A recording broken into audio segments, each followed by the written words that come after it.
Двегодишно дете е најмладиот позитивен од коронавирус во Штип, покажаа денешните пристигнати резултати во Центарот за јавно здравје.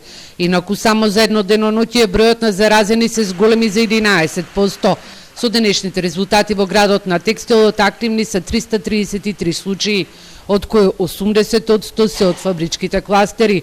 Останатите се нивни контакти, членови на семејства или пријатели. Епидемиолошките анкети покажуваат дека и денешниве се заразени од 8 фабрички кластери.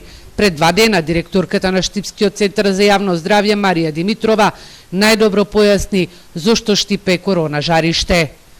Граѓаните не ги сватија сериозно мерките, не се откажуваат од социјалниот живот, се собираат и се дружат без маски и почитување на мерките. Навистина не може да се одреди каде опасноста од вирусот е поголема, дали на работа или дома. Мислам дека тука има повеќе работа за инспекторатите. Полицијата од вчера почна да врши контроли и на автобусите за превоз на работниците.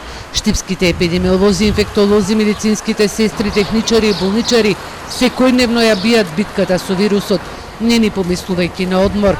Апелираат граѓаните да ги почитуваат здравствените мерки во интерес на нивното здравје и на најблиските. Според државниот секретар во Министерството за здравство Владимир Милошев, Комисијата за заразни болести будно ја следи епидемиолошката состојба во Штип, но засега не се планира воведување на рестриктивни мерки.